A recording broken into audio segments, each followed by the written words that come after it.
नमस्कार मैत्रिणींनो, मी पल्लवी. तर आम्ही चाललो आहे तिरुपती बालाजीला दर्शनासाठी चाललो होतो आणि ही दिवाळीची ट्रिप होती आमची.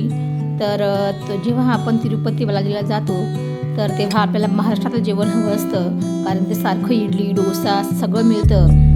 पण जेव्हा महाराष्ट्रातले लोक तिरुपती बालाजीमध्ये जातात तेव्हा त्यांना तिथं एक हॉटेल आहे, ती म्हणजे आपली बुलढाणा अर्बन, आणि त्याच हॉटेलचं कौतुक मी आज इथं करणार आहे.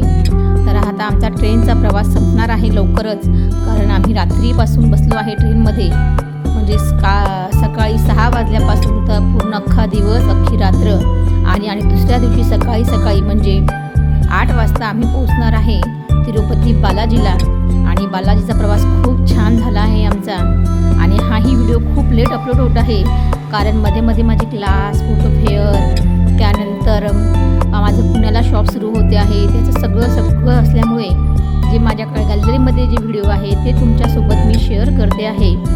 तर माझा हा बालाजीचा टूर झाला होता 2 महिन्यापूर्वी, पण मी तो व्हिडिओ शूट करून ठेवला होता. व्हिडिओ रेडी होता, पण त्याला अपलोड करायला आणि त्याची व्हॉइस टाकायला वेळ लागला, त्यामुळे हा व्हिडिओ लेट झाला आहे. तर तुम्ही पाहू शकत असाल, आम्ही डायरेक्ट पोहोचलो आहे आपल्या बुलढाण्यामधल्या, माझ्या बुलढाण्यामधल्या तिरुपती बालाजी येथील बुलढाणा अर्बन हॉटेलमध्ये. 2 दिवसाचा प्रवास, आणि त्यात मुलं त्रास देणारे असले तर चेहरे कसे होतात तुम्ही पाहू शकत असाल.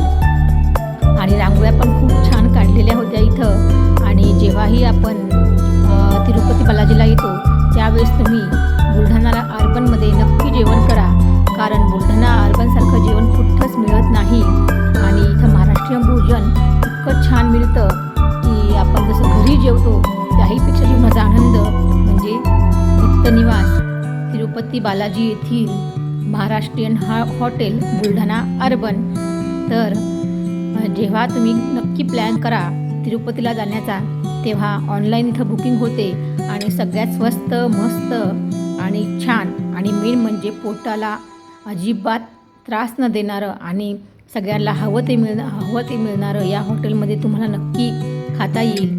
कारण इथं सकाळी नाश्त्यासाठी असतो उपमा आणि पोहे, आणि जेवण तर खूपच छान असतं. तर आम्ही सकाळी इथं पोहोचलो होतो, आणि त्यामुळे आम्ही इथं म्हणजे नाश्त्याचा जो टायमिंग असतो तो असतो 9 वाजेपर्यंत. त्यामुळे आम्हाला फक्त नाश्ताच करायचा होता, कारण त्यानंतर फ्रेश होऊन आम्हाला जायचं होतं गोल्डन टेम्पलला. त्यामुळे आम्ही सगळ्यांनी ब्रश केले, बॅग ठेवल्या आणि नाश्त्यासाठी रेडी झालो. हा जो उपमा आहे, हाही उपमा इतका छान होता, याची टेस्ट पण खूप छान होती. आणि कबीरला तो उपमा खूप आवडलेला आहे. आणि लहान मुलांसाठी उपमा बेस्ट पर्याय आहे पोह्यांपेक्षा. आणि मी माझ्या बाळांची नेहमीच काळजी घेत असते, त्यामुळे कबीरलाही उपमा खूप आवडतो आणि त्याच्यासोबत मलाही. तर आता आम्ही सगळे रेडी होऊन आणि नाश्ता करून निघालो आहे गोल्डन टेम्पलला.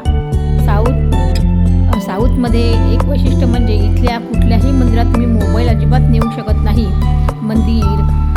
मंदिरमध्ये जाण्याच्या आधीच मोबाईल काढून घेतात आपल्याकडनं, कारण इथलं कुठल्याच टेम्पलमध्ये म्हणजे मोबाईल नेण्यास सक्त मनाई आहे. आणि जर मोबाईल तुमच्याकडे असला तर डायरेक्ट 5,000 रुपये दंड आहे.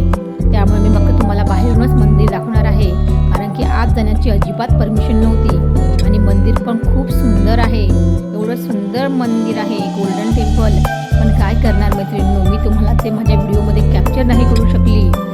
तर आता आम्ही निघालो आहे गोल्डन टेम्पलला, आणि तिथून गोल्डन टेम्पल हे खूप लांब आहे.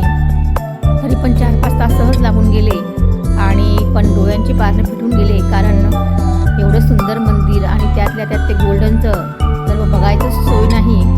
तर असा माझा व्हिडिओ तुम्हाला आवडला असल्यास त्याला लाईक करा, शेअर करा. मला माहिती आहे की तुम्हाला थोडासा व्हिडिओ बोर होईल, पण तुम्ही समजू शकत असाल की मला तुमच्यासोबत माझ्या ज्या छोट्या मोठ्या ज्या गोष्टी आहेत त्या सगळ्या शेअर करायच्या आहे.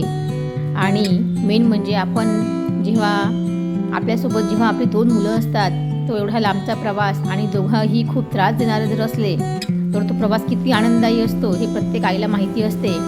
आणि त्यात जर आपले मिस्टर आपल्या मुलांना सांभाळणारे नसले तर त्या आईची किती मजा येत असेल हे फक्त त्या आईलाच माहिती असते. म्हणून माझ्या चॅनलचं नाव आहे आई मी, कारण की आपण प्लॅनिंग करतो फिरायला जाण्यासाठी, पण जर मुलं त्रास देणारे असले तर मग विचारूच नका, फिरायचं करायचं तर असतं, पण मुलांना सांभाळायचं कसं हा मोठा प्रश्न असतो. आणि त्यात जर मुलं किरकिर करणारे असली तर मग प्रवास म्हणजे प्रवासच होतो, एकदम छान आनंददायी. पण तो प्रवास आनंदाचा करायचा का किरकिर करत करायचा हे ज्याचं त्याने ठरवायचं. कारण की मुलं लहान असतानाच आपला प्रवास किंवा फिरणं होतं. नंतर जेव्हा ते मोठे होतात तेव्हा त्यांना वेळ नसतो आणि त्यांना वेळ असला की आपल्याला वेळ नसतो. तर असाच प्रत्येक आईने प्रवास करावा आपल्या मुलांना घेऊन आणि खूप छान एन्जॉय करावं त्यांचं लाईफ. कारण की मुलं मोठं होतात पण आपण म्हातारे